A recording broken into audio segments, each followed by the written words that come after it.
Recording de Olá, boa tarde a todos e todas. Estamos aqui mais uma vez no Estação Sabiá, na TV 247. Eu sou Regina Zappa e tenho o maior prazer e orgulho de estar aqui com o cineasta, grande cineasta Silvio Tender, um dos maiores do nosso país, figura importantíssima, e com a grande Eliane Costa, professora e coordenadora do MBA de Gestão Cultural da Fundação Getúlio Vargas, no Rio. E a Eliane, durante 10 anos, ela foi gerente de patrocínio cultural da Petrobras e foi responsável por um tempo em que a cultura e a produção cultural brasileira iam de vento em popa. Boa tarde, Silvio. Boa tarde, Eliane. Tudo bem? Boa tarde, Regina. Um prazer estar aqui de novo com você e com o Silvio. O maior prazer, uma honra. Boa tarde a todos. Boa tarde, Regina. Boa tarde, Eliane. Também adoro vocês duas. É um belo reencontro. Muito obrigado pelo convite. Então, eu resolvi te chamar aqui novamente, Silvio, com a Eliane, para a gente conversar sobre essa coisa tão crucial para um país que é a cultura, e também para você, primeiro, contar para a gente em que pé que anda. Eu vou até explicar aqui para as pessoas que não sabem, o Silvio Tender criou um movimento chamado Gestão... Estados Gerais da Cultura. Estados Gerais da Cultura, porque ele imaginou que a gente está sem Ministério da Cultura, né? Tem lá uma secretaria que nada acontece, a gente sabe o que está acontecendo com a cultura nesse país. O Silvio, então, criou esse movimento e está tocando esse movimento. Eu queria que o Silvio, primeiro, explicasse para a gente em que pé que está esse movimento, como é que ele começou, e depois a gente vai conversar com a Eliane sobre gestão cultural e também a importância da cultura para uma nação. Então, o Brasil está, desde 2018, absolutamente catatônico, né? A gente foi muito surpreendido pelo resultado da eleição, mas não acreditávamos nesse resultado. E quando ele aconteceu, nós ficamos paralisados e assumiu um governo absolutamente do ódio, disposto a desmontar tudo, a desmontar todas as estruturas existentes. O único projeto deles é o desmonte. E a primeira área a ser atingida foi a da superestrutura cultural. Eles começaram atacando as universidades, a ciência e, obviamente, a arte e a cultura. Como é comum nesse tipo de governo, eles logo dissolveram o Ministério da Cultura. E nós passamos um bom tempo paralisados. Acresce-se a essa crise que começou já no primeiro dia do governo Bolsonaro, e eu vou citar um fato aqui, que é do conhecimento da Eliane, aí ela vai, de até um gancho para ela começar a falar. As primeiras palavras do presidente da Petrobras, nomeado então naquele momento, foi que acabava o patrocínio para o cinema nacional, que a Petrobras durante anos manteve. Então, esse era o espírito da coisa, quer dizer, era não fazer e não deixar fazer. Eles pretendiam destruir a arte e a cultura pela asfixia econômica. Já que eles não podiam exercer diretamente a censura propriamente dita, eles queriam asfixiar os artistas através da não produção da economia. Então, isso aí valeu para a paralisação dos órgãos de produção cultural, de gestão cultural, e aconteceu também com as empresas estatais que tradicionalmente sempre patrocinaram a cultura. E aí nós ficamos prisioneiros disso, um pouco envergonhados, sem saber o que fazer, e aí acresce-se a pandemia, todo mundo fica trancado dentro de casa e a crise se agrava. Quer dizer, porque antes da pandemia, alguns grupos ainda tentaram reagir atores bancaram do próprio bolso peças de teatro, companhias tentaram fazer coisas, as pessoas de cinema tentaram finalizar filmes e tal.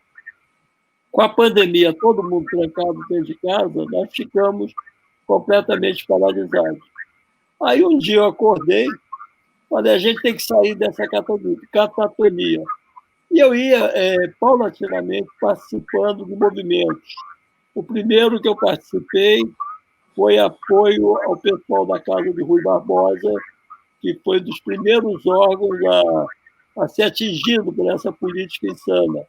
Eles mudaram a diretoria, mudaram a diretiva dos cursos, da diretoria das pesquisas, quiseram acabar. Então, isso foi se alastrando, FUNARTE, PAN, e aí Ancine. Aí eu percebi que o esquartejamento da cultura facilitava essa intervenção. E aí eu criei um movimento, falei, vamos lutar pela reconstrução do Ministério da Cultura. E as pessoas disseram, você está louco, o Ministério da Cultura, nesse governo, é surrealista. E eu disse, olha, eu prefiro ser criado por uma madrasta do que viver num orfanato. Então, vamos criar os Estados Gerais da Cultura para reunir todo mundo que mexe com cultura no Brasil. Eu saí da minha praia, que era o cinema, e quis me juntar ao povo do IFAM, ao povo da Casa de Rui Barbosa, ao povo da FUNARTE, né? E, de uma certa maneira, a gente conseguiu, isso aí se alastrou como um rastilho de pólvora. A primeira reunião por videoconferência teve a presença de mais de 250 pessoas. A gente conseguiu montar um comitê executivo e a cada domingo a gente se reúne com uma conferência nova, tentando discutir o que está acontecendo. E, ao mesmo tempo, participando de ações juntos com diversos setores, no sentido de recomposição da cultura brasileira. E isso aí vai se ampliando. A gente hoje tem na nossa pauta também direitos humanos, a gente tem na nossa pauta defesa dos direitos da natureza, contra as queimadas. Então, a luta pela cultura brasileira hoje é uma luta ampla, geral e restrita pela recomposição da qualidade de vida. E só para concluir, para não tomar o tempo da Eliane, ela poder falar também, os Estados Gerais da Cultura criaram a doutrina da segurança emocional em resposta à doutrina de segurança nacional, que persegue cidadãos brasileiros que pensam de forma diferente. Nós criamos a doutrina da segurança emocional para dar qualidade de vida ao povo. Nós criamos, em antítese, a Escola Superior de Guerra, que só produz mortos, e é estruturada como cópia do War College dos Estados Unidos, da Guerra Fria. Nós criamos a Escola Superior de Paz, que é discutir uma cultura de paz, uma cultura de desarmamento. E, em vez de forças armadas, vamos criar as forças amadas, as forças que são feitas para defender o povo brasileiro em seus direitos. E, em vez de produto interno bruto, vamos criar o índice de qualidade de vida do povo, que é a qualidade do rede de esgotos, água corrente, casas aeradas, transporte de qualidade, escola, saúde, educação, que esses são os verdadeiros valores de geração, e não tudo junto. Meu salário, do especulador da Bolsa, divide por 2 e diz que está todo mundo bem, não é verdade. Então, a Escola Superior de Paz vai, através dessa luta, construindo um estado de espírito, e acho que tem funcionado bastante bem. Vamos ouvir um pouquinho dele agora. Não. Pois é, eu queria passar agora a palavra para a Eliane, porque o que o Silvio está fazendo, que eu estou entendendo, é um Ministério da Cultura paralelo. Quer dizer, E depois você vai explicar melhor para a gente como é que isso vai funcionar na prática. Mas eu queria que a Eliane, que tem uma grande experiência em políticas públicas, falasse um pouco da experiência dela e contasse para todo mundo. Gelou.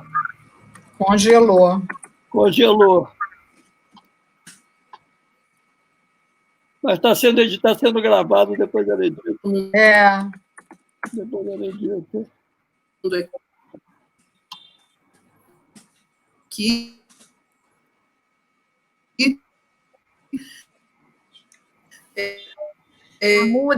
Muda. Você está muda. Você está muda, Regina? Som.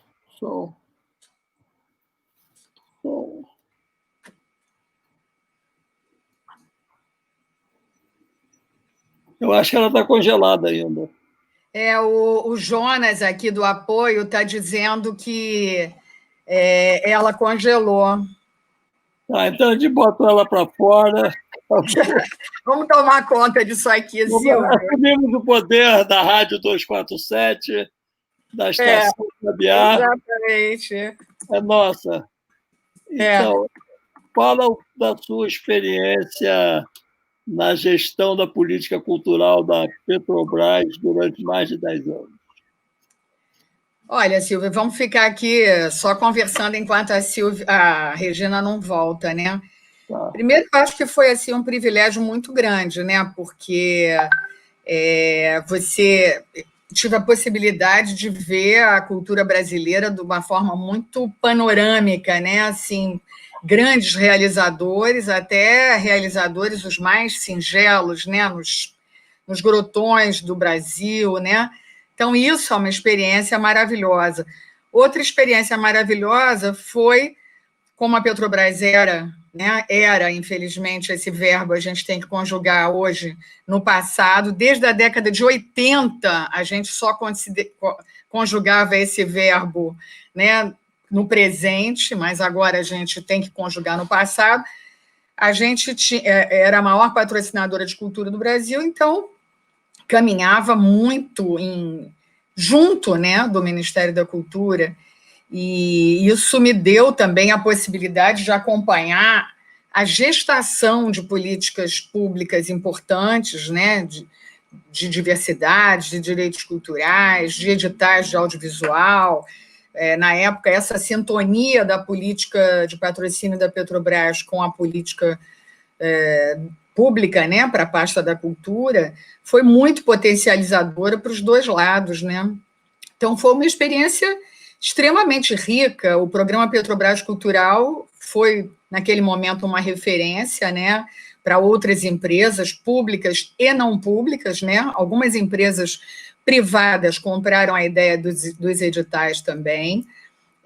Aos poucos, fomos percebendo que o edital só também não bastava, a gente tinha que ter um programa, né, que trabalhasse também ações continuadas, ações que não apareciam no radar, nos editais. Então, a gente foi constituindo um programa. Isso foi uma experiência muito bacana, né, de você ter seleções públicas voltadas à democratização do acesso, você ter um programa de ações continuadas, sem perder a autonomia da empresa, porque dentro das empresas é um terreno em disputa, né? A política cultural, a política tributária, que só quer patrocinar o que é 100% incentivado, a política de marketing, né, e comunicação, que quer visibilidade da marca, e a política cultural ali defendendo algumas diretrizes, né? Então, essa proximidade com o Ministério fortalecia muito a política cultural da empresa. Regina está avisando que vai voltar. Acho que é para a gente ficar quieto.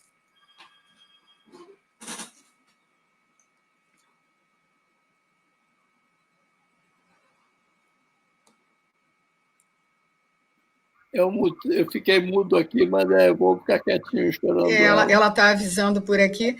O Jonas está...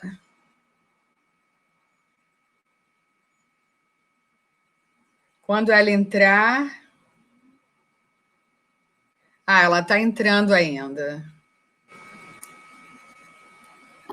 Então, eu acho que essa política que foi exercida pela Petrobras, ela, na verdade, foi um complemento necessário ao Ministério da Cultura, né?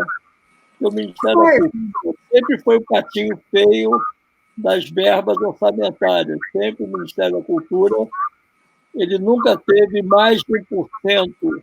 Menos de 0,5%.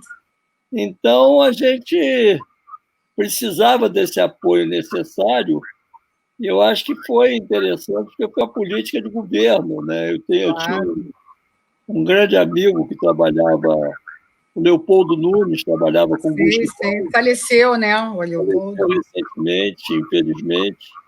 E eu me lembro do Leopoldo, que trabalhava com Buxiquem, que era o homem das verbas publicitárias do governo do Lula, e eles esforçaram muito no sentido de não fazer apenas marketing, mas fazer também um trabalho cultural. Com Isso é certeza. fundamental. E não foi, quer dizer, durante os governos do PT, não foi apenas a Petrobras, foi o BNDES também apoiou. Claro! O BNDES. Não, várias estatais, inclusive empresas privadas. Eu me lembro que a Votorantim fez edital, bom, sem contar Itaú Cultural, Oi Futuro, né, que continuam até hoje, mas havia uma preocupação, primeiro, na qualificação da gestão cultural, que eu acho que isso é fundamental, né? A qualificação do gestor cultural não precisava ser formado, mas formado ali naquele contexto, formado com aquelas diretrizes, com aqueles parâmetros. Quem foi gestor cultural naquela época, nas empresas, nós aprendemos muitíssimo, nós discutimos muito em muitas conferências, estadual, municipal, federal de cultura, enfim, foi um momento de muita efervescência cultural, né, Silvio? Muita efervescência cultural. Sim, eu estava outro dia pensando nisso. Como a gente está gravando, a gente pode recomeçar daquele ponto. Se você puder avisar o Silvio aí, eu estou tentando entrar de novo, caiu aqui meu computador, estou reiniciando ele, tá? Ok, estou falando então aqui para o Silvio, para a gente aguardar que você está entrando, que a gente vai voltar a partir daquele ponto em que você me faria a pergunta. Eu não cheguei a ouvir a pergunta, tá? Você tem que repetir, tá bom? Que congelou. Mas o ensaio está muito bom, fica tranquilo. O ensaio está muito bom aqui, estamos conversando. A gente está perfeitamente atuando. Inclusive, podemos avisar a Regina que nós tomamos o comando do programa, né? Mas, Silvio, que desgraceira é essa posição da Petrobras hoje, acabou com aquela área toda, é uma coisa assim, é uma projeto de destruição. Tudo no Brasil. Eu estava outro dia, a lei do FSA de produção junto com as televisões. Claro. O mapeamento cultural que foi feito no Brasil é de uma riqueza que você só vai entender isso daqui a 20, 30 anos. Eu vejo as televisões alternativas, as TVs a cabo, e vejo cada documentário mais sensacional que o outro, de coisas que absolutamente desconhecia, ou que eu conhecia e pude reconhecer. Então, é muito importante. É muito importante. Eu acho que é uma perda porque esse governo veio destruir tudo. Ele, na verdade, ele não tem nenhuma proposta para criar nada, ele quer quebrar. Não, a proposta é a destruição, né? A gente não pode nem dizer que é um governo que não faz nada, ao contrário, eles têm uma eficiência enorme na destruição, né? É muito impressionante, é muito impressionante. A rapidez, né? As estruturas, as institucionalidades, porque você refazer um ministério não é simplesmente botar o nome no organograma. Tem uma série de estruturas. Claro. O serviço público tem milhões de dificuldades burocráticas, né? E, a Regina está entrando. Que bom, Regina, que você voltou. Eu estava morrendo de saudade de você. Bota som. Som. Som. Som. Oi, pronto. Gente, desculpa. Caio, tive um problema aqui com o meu computador, agora estou entrando aqui pelo celular, mas estava ouvindo vocês, então, Eliane, continua aí, por favor, que a conversa está ótima. Não, vamos voltar à sua coisa. Nós só estávamos jogando conversa fora aqui. Então tá. Foi um maravilhoso. Segue o baile. Então, eu estava dizendo o seguinte, bom, a Eliane tem uma grande experiência em políticas públicas, esse tempo todo que ela foi gerente de patrocínio cultural na Petrobras, eu acho que foi dos melhores períodos da produção cultural brasileira, e a Eliane tem muita coisa para contar sobre isso, mas queria que ela começasse contando, falando aqui, né, qual é a importância da cultura e da produção cultural para uma nação, né, para um povo. Bom, o que diferencia um montão de gente de um povo, de um grupo social, é a sua cultura, né? A cultura é uma das palavras mais complexas de concepção ao longo da história, né? Em 1952, dois autores ingleses foram pegar o que era cultura e levantaram 167 significados só até ali. E depois dali, N outras definições, N outros contextos, a cultura digital, Kant clínico, as culturas híbridas, as transversalidades da cultura. Então, hoje, evidentemente, a gente pode pensar em concepções as mais diversas, né, e múltiplas. Mas a gente, desde lá, a cultura como cultivo ainda, vindo da natureza, depois o cultivo das mentes, depois a cultura como acúmulo, né? A pessoa culta era a que acumulava conhecimento, falava várias línguas, sabia se vestir elegante e tal. E a partir do século XX começam a surgir, a ter uma explosão de novas formas culturais e uma percepção de que pensar a cultura somente como acúmulo não cabia mais. E é quando emerge a concepção antropológica de cultura, né? Que vai trazer a cultura como o conjunto dos saberes, dos fazeres, as formas da gente se comunicar, produzir, se relacionar, enfim, cultura como tudo que tem a marca da ação humana, seja no passado, com as nossas tradições, os nossos rituais, as nossas festas e tal, seja no presente, com as nossas realizações em todos os âmbitos, né?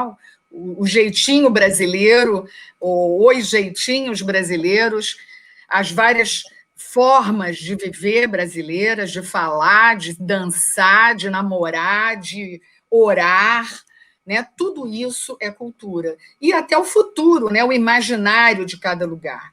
Então, cultura é tudo que tem a marca da ação humana e é o que vai diferenciar um povo, um grupo social de outro, né?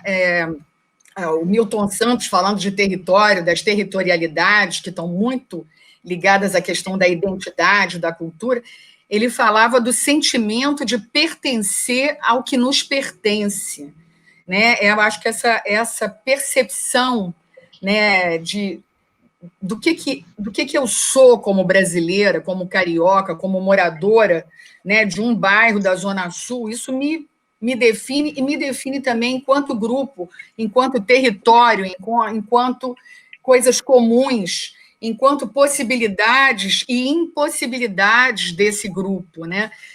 Hoje a gente fala das territorialidades, dos territórios, não só falando da coisa física, geográfica, do chão, mas a cultura, de um ponto de vista, o território e a cultura, as territorialidades, de um ponto de vista geopolítico, de um ponto de vista que vai desde o país, a cidade, o físico, o bairro, até os territórios do corpo, as possibilidades e as impossibilidades dos corpos marcados, né, por marcas, até a cor da pele, né, a cor da pele define possibilidades e impossibilidades de pessoas que pertencem ao território, por exemplo, da pele negra, já vem todo um imaginário associado, né?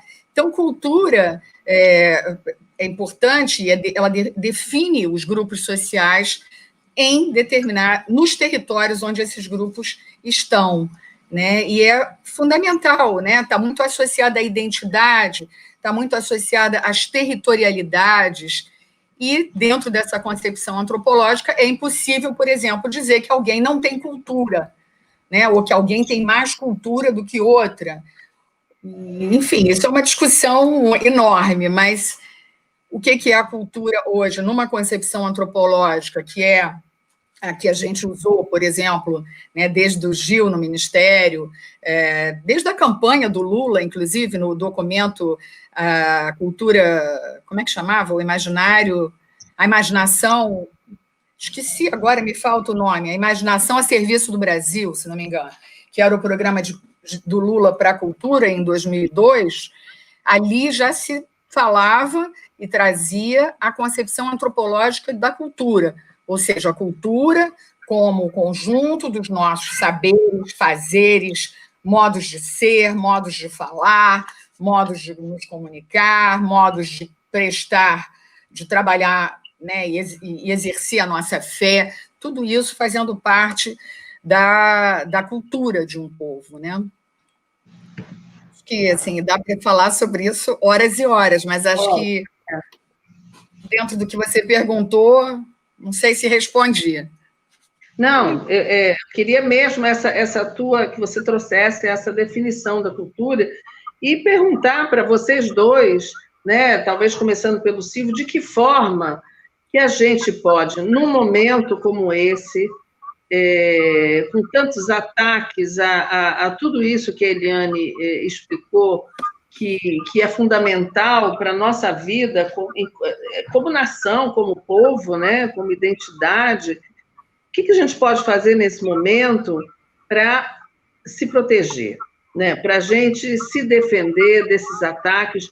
Por exemplo, com esse seu movimento, Silvio, o que você acha, como é que a gente pode, que escudos a gente pode usar, de que forma concreta a gente, com esse movimento, vai se proteger nesse momento desses ataques à nossa cultura?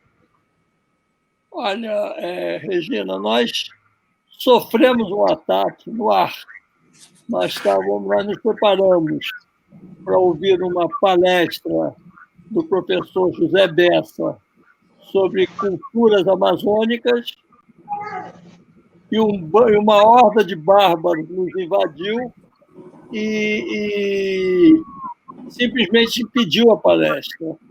Nós aprendemos a lição, nós nos precavemos, continuamos nos organizando e continuamos fazendo as palestras. Então, eu acho que a gente tem que continuar agindo como se eles não estivessem aí. Eu sei que é muito doloroso, sei que é muito difícil, mas ficar paralisado é pior. Então, os Estados Gerais da Cultura, eles estão organizando as pessoas no sentido delas se protegerem, delas agirem e darem respostas. E nós estamos mostrando a cultura que existe, quer dizer, já ouvimos dois advogados, a professora Carol Toner e o professor Pedro Serrano, já ouvimos um psicanalista, o Antônio Quiné, que também é dramaturgo, e que falou sobre a arte contra a pulsão da morte. Ouvimos João César Teixeira Rocha, João César Castro Rocha, que falou dessa desmonte da cultura brasileira como estratégia de governo, desse governo que está aí. O Célio Turino, que falou dos pontos de cultura durante os governos do PT aqui, da administração do Gil, e uma solicitação do companheiro Bergoglio, que também é conhecido pelo codinome de Papa Francisco, que convidou ele para fazer, em nome do Vaticano, organizar os pontos de cultura da América Latina. Então, a gente continua agindo, continua atuando, continua fazendo coisas. Eu, apesar de todas as dificuldades, estou conseguindo fazer de forma colaborativa 4 filmes. Né? Eu estou fazendo um filme chamado A Bolsa à Vida, que é se a centralidade pós-pandemia será o ser humano e a natureza, ou cassino financeiro. Eu estou fazendo um filme em defesa do SUS, que é fundamental. As pessoas agora perceberam nessa pandemia que se o SUS tem problemas, a tragédia seria muito maior se ele não existisse. É o maior sistema público de saúde, sistema único de saúde brasileiro. 200 milhões de pessoas são atendidas por ele. Estou fazendo um filme sobre sindicalismo, que foi barbaramente atingido pela reforma trabalhista. E estou começando agora sobre a política da guerra judicial. Então, eu acho que resistir é preciso, né? E ontem eu aprendi numa homenagem que eu sofri da OAB de São Paulo, eu aprendi a palavra reexistir. Não é resistir, é reexistir. E nós vamos incorporando esses conceitos à nossa vida, ao nosso cotidiano. O importante é não ficar paralisado, não ficar catatônico frente à barbaridade que está se instalando a olhos vistos, né? Numa conversa com a Eliane, eu falei que eu prestei atenção na produção de documentários para as TVs a cabo, feita por uma política da Ancine, como a cultura brasileira, como o povo brasileiro foi mapeado pelo cinema documentário esses anos. Como você tem um acervo hoje sobre o Brasil, e a gente só vai se dar conta da importância dele daqui a 20 anos. E você tem filme para tudo. E eu acho que a gente hoje tem que continuar fazendo com os meios que tiver. Eu acho que o celular é o TACAP do cineasta.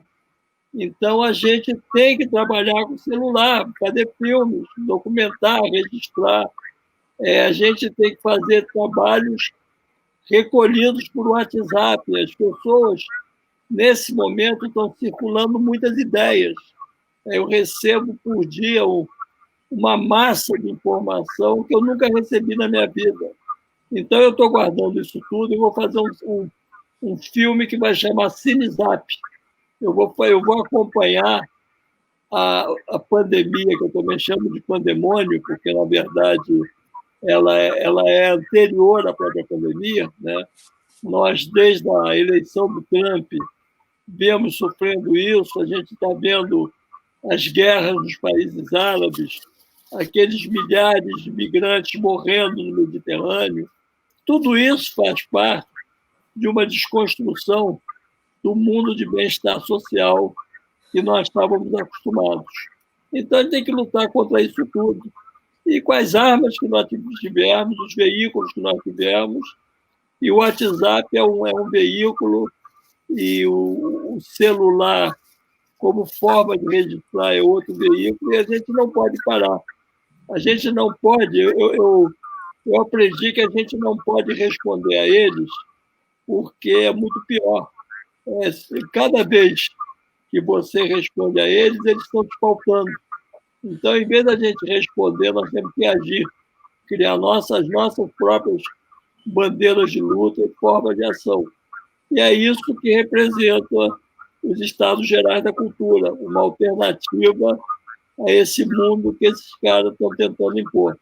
E aí a gente briga pela natureza, pelos animais, pelos seres humanos, pelas minorias, pelos que agora eles descobriram, chamados invisíveis, né, que a gente já vê há algum tempo nas ruas, na porta das nossas casas, agora com a pandemia tiveram visibilidade. Então, vamos lutar por um mundo melhor, por um estado de bem-estar social, vamos resolver isso.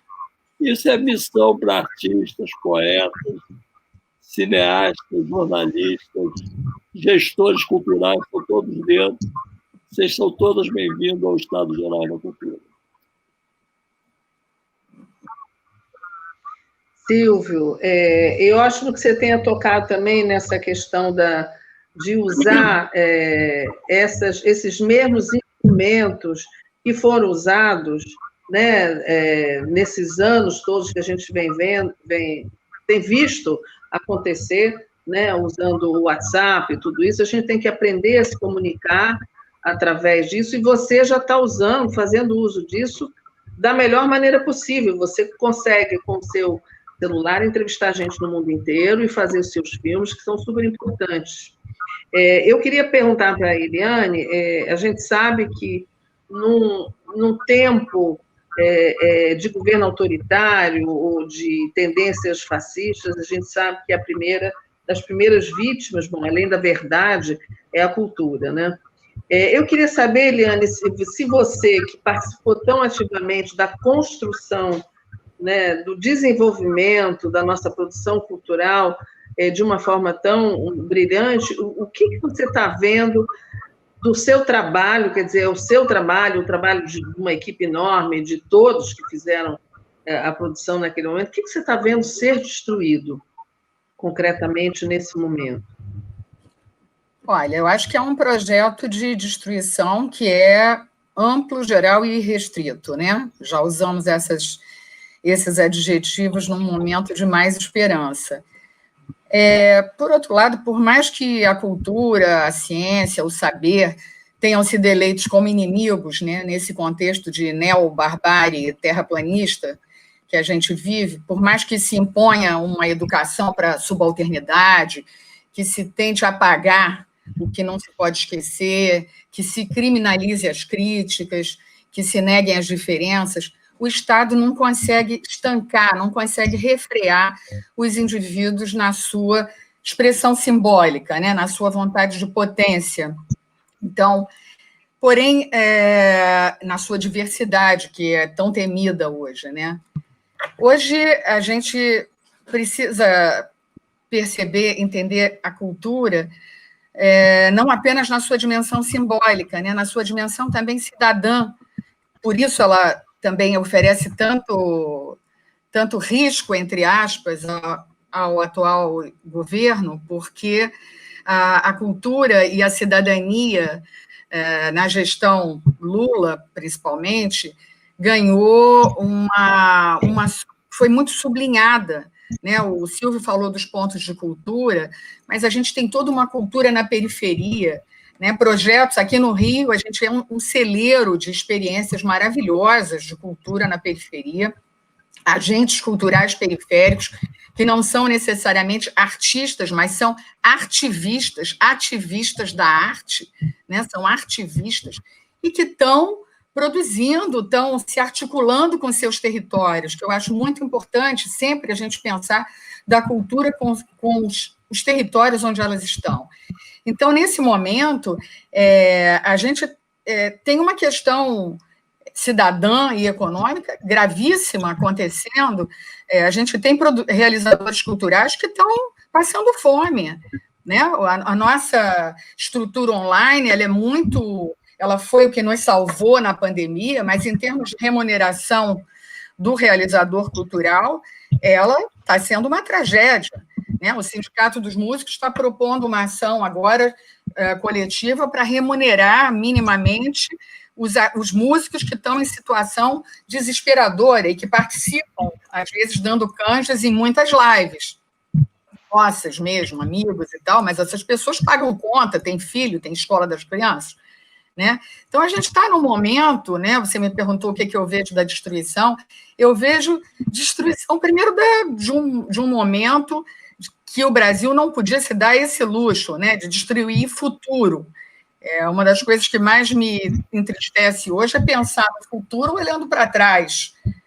Eu não sei se na minha encarnação, nessa própria, ou na minha encadernação atual, se eu vou ter chance de ver reconstruído todas as institucionalidades que estão sendo destruídas, todos os avanços que foram conquistados, né?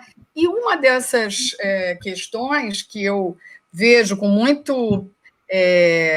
preocupação é todo um conjunto de novos protagonistas no campo da cultura que tiveram uma oportunidade no governo Lula, na gestão Gil, e depois no início da gestão, no primeiro mandato da Dilma também, de entrar para a faculdade, né, da universidade pública, ter acesso ao que é público, direito de acesso.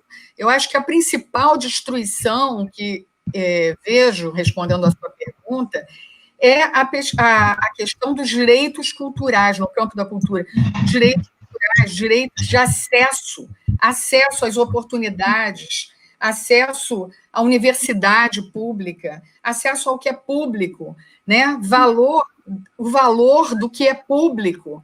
Então, a gente está perdendo coisas que são muito estruturantes para um país, né? O sentido de público é muito importante para um país. O sentido de acesso é muito importante para um país.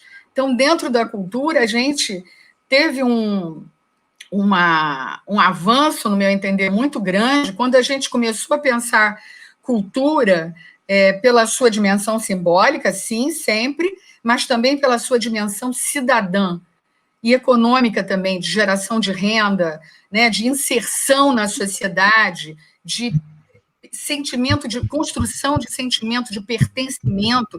A gente está num país de uma dimensão territorial imensa, de uma diversidade cultural imensa e de uma disparidade social imensa. O Brasil não pode se dar o luxo de jogar fora tudo que a gente construiu em não sei quantos, nos últimos, sei lá, nos primeiros anos desse século, né? Em termos de novos protagonistas, de novas propostas. Eu acho, eu não desfaço absolutamente da cultura dos produtores culturais estabelecidos, reconhecidos, como o Silvio, de jeito nenhum, isso é fundamental. Mas eu sempre fui muito atenta a esses novos protagonistas que se juntaram ao campo cultural em determinado momento, que foram reconhecidos com a chancela de realizador de cultura. Eu me preocupo demais com esses grupos. Vejo aqui no Rio, Circo Crescer e Viver, atuando, né, no seu território, como um equipamento de cultura de circo, mas atuando no seu território, com bolsa, com, como é que chama? Vale de cesta básica, agência de redes para a juventude, que insiste aí na formação de jovens, na qualificação de jovens, na valorização dos territórios desses jovens dentro dos seus territórios. Esses projetos eles continuam aos trancos e barrancos, né, com a maior dificuldade, e muitos desses projetos, eu falo muito nesses projetos, eu falo nos institutos federais, em vários lugares onde o público é um público periférico, e a grande questão é, Eliane, eu consegui, meu irmão seguinte, minha irmã seguinte, talvez não consiga, vá seguir o destino que era traçado para mim e que eu rompi. Vai ser caixa de supermercado, vai ser manicure, sem nenhum demérito para essas profissões, mas elas não podem ser o único horizonte de quem nasce na periferia. Então, eu acho que uma grande destruição, e que não é à toa, né, é intencional, como todas as ações desse governo, não tem nada que seja apenas hilário, apenas louco, apenas boçal. Há um projeto de destruição do sentimento de pertencimento, né, que tem a ver com a cultura, há um projeto de destruição da questão do acesso, em que se avançou muitíssimo, né? Há um projeto de destruição dessa cultura da periferia, que, do ponto de vista desse governo, é perigosíssima, a cultura em si toda já é perigosíssima, quanto mais a presença e a ação desses protagonistas. Eu citei aqui o Circo Crescer e Viver, a Agência de Redes para a Juventude, mas as Redes da Maré, o Observatório de Favelas, uma série de projetos que eu acho que ensinaram muito, para mim, como gestora cultural em termos de Petrobras. Eu acho que as grandes novidades, estratégias, sacadas, como é que chama? Está me faltando a palavra, invenções, né, reinvenções de metodologia e tal, se deram na periferia, se deram nas periferias, pela privação, pela necessidade de sobrevivência. E como o Silvio falou, eu acho que hoje, mais do que falar em cultura e resistência, é falar para muita gente, não só os de periferia, mas muita gente que não é de periferia e também está passando dificuldades grandes na cultura, é falar de existência, de resistência, como o Silvio trouxe, muito interessante, e de se manter existindo, né? E para muita gente está difícil. Então, acho que a cultura, ela existe, essa dimensão simbólica existe nos momentos de maior privação, mas ela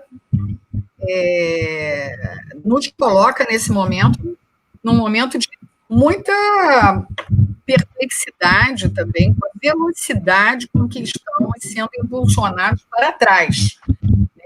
Isso nos exige um esforço permanente de resistência e de existência, principalmente. Eu até gosto mais da perspectiva da resistência e da existência, nesse caso aí, nesse contexto, né, macabro. Eliane, eu acho que você tocou em várias coisas super importantes. Essa questão da cultura da periferia, as pessoas estão produzindo incessantemente, o que é muito importante. Essa é a forma da existência e da resistência. Agora, você falou numa coisa que, para mim, é o pior de a destruição do futuro, né? Tudo isso que a gente está vendo, a gente, para o futuro agora, para a esperança, a gente olha para o passado, e isso é uma coisa terrível, né? Para uma geração que está vindo aí, para a gente que já passou por tanta coisa. Então, é um momento muito, muito sério, muito delicado, e por isso é muito importante esses movimentos que você citou, Eliane, e o que o Silvio também está fazendo, esse movimento de integrar todo mundo que é da área de cultura e fazer um movimento sério, que é o Estados Gerais. E o Silvio me contou agora, queria que ele contasse aí, que nessa homenagem que foi feita a ele pela OAB, ele comentou um outro filme que ele quer fazer e, na mesma hora, no ar ainda, ele recebeu notícia de que eles iam ajudar o patrocínio, que é uma forma de resistir e de existir. Conta para a gente, Silvio, que filme é esse, a importância dele e como é que isso aconteceu, desse financiamento. Sim, com o maior prazer. Bom, eu só queria complementar o que a Eliane falou, que, na verdade, eu queria dizer que a fome não escolhe vítima. Porque depois primeiro com a política necrófila desse governo, de fechamento de todos os canais de produção artístico-cultural, com a pandemia a coisa se agravou. E você tem muita gente da chamada arte grande passando muita necessidade. Claro. Você tem cenotécnicos, iluminadores, claro, gente do palco que está fechado. Né? Não tem nada. Então, essas pessoas não têm do que comer, não têm do que viver. E a gente está vivendo esse drama hoje de uma forma absolutamente concreta. Então, eu acho que a gente tem que lutar absolutamente contra isso e também empunhar a bandeira da solidariedade, que é fundamental. Agora, em relação a esses filmes que eu estou fazendo, na verdade, eles já vêm sendo feitos através de uma cultura colaborativa. Então, por exemplo, o filme sobre o sindicalismo, chamado Futuro é Nosso, eu tenho uma crença otimista de que nós vamos reconquistar o mundo breve. Esse filme é patrocinado pelo Simples, Sindicato dos Professores do Rio de Janeiro, que ano que vem faz 90 anos, quer marcar o seu aniversário com um filme sobre a história do sindicalismo em geral, e não apenas o sindicalismo dos professores, que é em si importante. A Boa Sua Vida está sendo feito numa cultura colaborativa. É o SENG, Sindicato dos Engenheiros do Rio, a FICENG, que é a Federação dos Engenheiros do Brasil, Federação Nacional dos Arquitetos, tem o Sindipetro.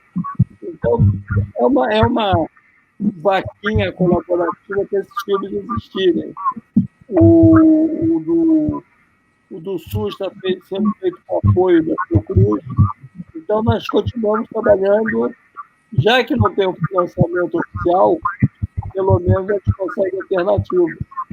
E esse do Lawfare, que ontem eu apresentei no ar, e o Sindicato dos Advogados de São Paulo e a OAB de São Paulo se dispõem a apoiar através da sua área de direitos humanos, é fundamental, porque, na verdade, nós vamos discutir nesse filme a desconstrução da política no Brasil, o desmantelamento, quer dizer, tudo que foi feito com as empresas nacionais, né? A Petrobras é uma das vítimas dessa política, as empresas de engenharia também, porque todo mundo tem problemas, pune. Agora, você não pode destruir uma empresa que gera emprego. Isso é um crime. Então, esse filme é exatamente o uso da lei e da mídia para desconstruir o país. E aí a gente vai fazer da milícia ao teu gado, está tudo dominado. E já tenho conversado com vários juristas que vai ser um filme fundamental, porque, na verdade, eu estou fazendo um mapa que eu chamo de quebra-cabeças, um quebra-cabeça chamado Brasil, que junta o sindicalismo, o SUS, o cassino financeiro e agora a justiça política. E aí a gente vai discutir esse país. Então, é fundamental que essas coisas aconteçam e existam de forma colaborativa também. Quem pode, bota um pouquinho e a gente faz junto. E eu queria convidar a Eliane, se ela quiser colaborar com os Estados Gerais da Cultura. Claro. Nós conseguimos o apoio do doutor Pedro Serrano, que é um dos maiores constitucionalistas desse país, e baseado no capítulo 5º da Constituição Brasileira, que assegura os direitos à arte, cultura, educação, saúde, lutar pela inconstitucionalidade das medidas desse governo. E talvez você tenha os elementos para a gente rechear esse processo. Se você quiser vir conosco, é uma honra. Que eu puder colaborar, mas vocês acham que... Eu acho que essa perspectiva dos direitos culturais ela é muito importante, porque ela, né, tem uma fundamentação legal, né, de Constituição mesmo, e de direitos humanos, né, o direito de ter acesso à cultura, não só para o consumo, para a fruição de cultura, mas para a produção de cultura, né? Eu acho que era uma discussão que estava se dando bem importante, de uma forma bem crescente, no final, né, da gestão Lula e depois mais para o final da gestão do Dilma, e que se perdeu, né, essa discussão dos direitos culturais, que eu acho muito importante. É uma transversalidade da cultura com o direito, como a gente tem a transversalidade com o meio ambiente, com o digital, né, com várias coisas que a gente falou aqui, e que são, hoje a cultura, ela está em todas as coisas, né? É até complexo a gente pensar numa pasta de cultura, que, aliás, a gente nem tem mais a pasta, né? Mas tem uma secretaria lá, sabe Deus como, mas essa pasta da cultura, numa concepção ampla de cultura contemporânea, ela tinha que estar totalmente assim transversalizada, né, para todas as áreas. Quando a gente fala hoje de meio ambiente ou fala de destruição, da questão toda dos povos indígenas que estão em risco hoje, né, a gente está falando do meio ambiente onde eles estão, está falando da cultura, está falando de tantas coisas, né? Está falando do valor da vida, que é outra coisa que eu acho que a Regina perguntou das grandes destruições. Eu acho que uma destruição também importantíssima é essa naturalização da morte, né? A perda do valor da vida. Outro dia, ontem, eu vi um videozinho, acho que do Ratinho, no programa dele, falando, se acabarem os micro-leões, qual a importância que isso tem? Se acabarem os animais tais e tais, qual a importância que isso tem? Aí o outro fala, não, está tendo não sei quantas mortes, centenas de mortes de Covid no Rio de Janeiro. Isso foi naturalizado, totalmente naturalizado. As pessoas usam a expressão, as coisas estão se normalizando. Como normalizando? Que normal é esse, né? Então, essa naturalização da morte, né, da arma, da morte, da violência, da brutalidade, nós estamos vivendo tempos muito brutos, né? Essa perda de protagonismo, da delicadeza, é muito grave isso. Né? São destruições de coisas muito estruturantes para um país.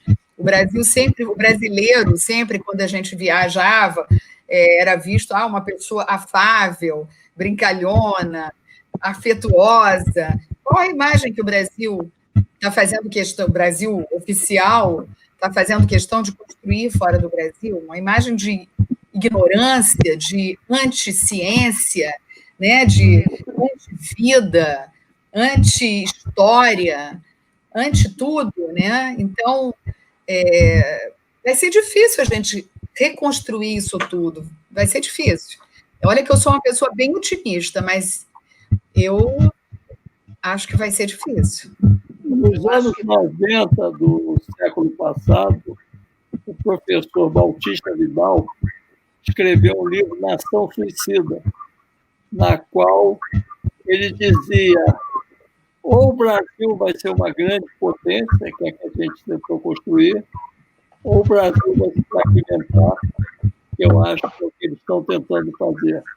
Na verdade, eu não tenho dúvida que eles estão a serviço do pior imperialismo americano, no sentido de fragmentar o Brasil para facilitar o ouro.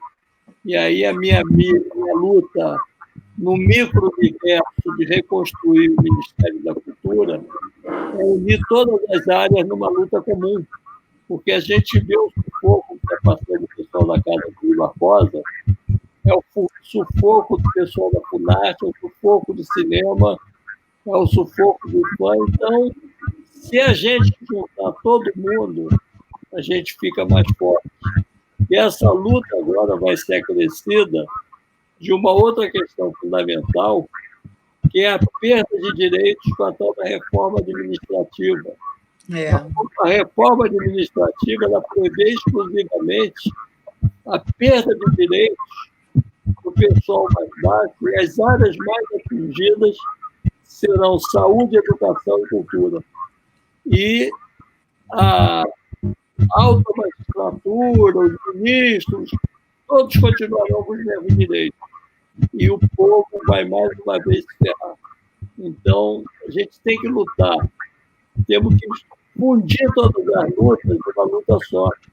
E você tem razão quando você fala na horizontalidade das nossas lutas, que permeia o meio ambiente, que permeia coisas que são fragmentadas, devem ser muito parecidas. A luta, por exemplo, do pessoal do livro. Eles querem taxar o livro. Carro de luxo, não, mas jato, não. Iate, não, mas livro, sim. E agora o que o MEC está fazendo com a seleção de texto que chega à formação do nosso código. Então, está na hora de juntar isso tudo numa luta só. Vamos ao 5º capítulo da Constituição. É isso. E são muitas lutas, né, Silvia? São muitas lutas, são muitas Hoje a gente está realmente... A gente não consegue nem olhar direito numa direção só, porque, como você falou, os setores culturais estão todos em crise, os diversos públicos da cultura também estão em crise, sejam os periféricos, sejam os reconhecidos, né? Porque quando você pensa, por exemplo, que o audiovisual, que é uma indústria, né, estruturada, que traz para o Brasil, o audiovisual brasileiro vinha num crescendo, né, enorme. Quando você vê que o audiovisual está sendo atingido da forma que está, né, com lei de telas, FSA, tudo isso em xeque, aí você vê que realmente os grupos mais fragilizados, muitíssimo em xeque, já estavam e pioraram muitíssimo, né? Então, eu acho que a gente tem que estar muito atento, né, para essa diversidade de públicos. Eu queria te sugerir, Silvia, talvez você já esteja praticando isso, que nesses grupos se busque também horizontalizar mais em termos de públicos, sabe? Porque muitas vezes a gente está muito acostumado a pensar, lembra aquele discurso de eleição, assim, vamos levar a cultura à periferia? Né? Isso, a partir de um certo ponto, ficou até mal visto, né? Falar uma coisa dessa, como se a periferia não tivesse cultura. Eu acho que a gente é muito acostumado a entender esses ativistas menos centrais como público de política pública, alvo de política pública, né? Quando muitas dessas pessoas têm hoje formulações muito sofisticadas, elaborações muito sofisticadas, e que podem contribuir não só como alvo de política pública, mas como elaborador, né? Como planificador, como pensador. É claro que essas pessoas também estão envolvidas em lutas muito, às vezes, de sobrevivência, né? Não, as lutas não são fáceis, mas eu acho que é importante que na cultura a gente pense também alargando esse foco, né? Alargando o foco não só do produto cultural, do evento cultural, mas também para os processos culturais, né? Outras territorialidades, outras contribuições. Certamente você, que é uma pessoa super antenada com isso, seus filmes todos são filmes que tratam não de territórios hegemônicos, né? Suas territorialidades de filme são o sindicalismo, né? Toda essa coisa que não está no radar principal. Eu acho que é importante, porque se a gente não juntar isso, vai ser mais complicado ainda do que já está. Né? Deixa eu só falar uma coisa. Se eu cair, é porque a minha bateria do computador está caindo, minha mulher não está em casa, ela que cuida disso. Mas aí eu volto pelo celular. No nosso tempo, a gente já vai ter que encerrar. A conversa estava ótima, mas a gente pode voltar qualquer hora para a gente conversar sobre essas questões tão fundamentais para nós, para o nosso país. Acho que essa iniciativa do Silvio, que ele está juntando todo mundo, é fantástica. Tudo isso que a Eliane falou também, e essa questão da cultura está sobrevivendo em todas as partes, na periferia, seja onde for.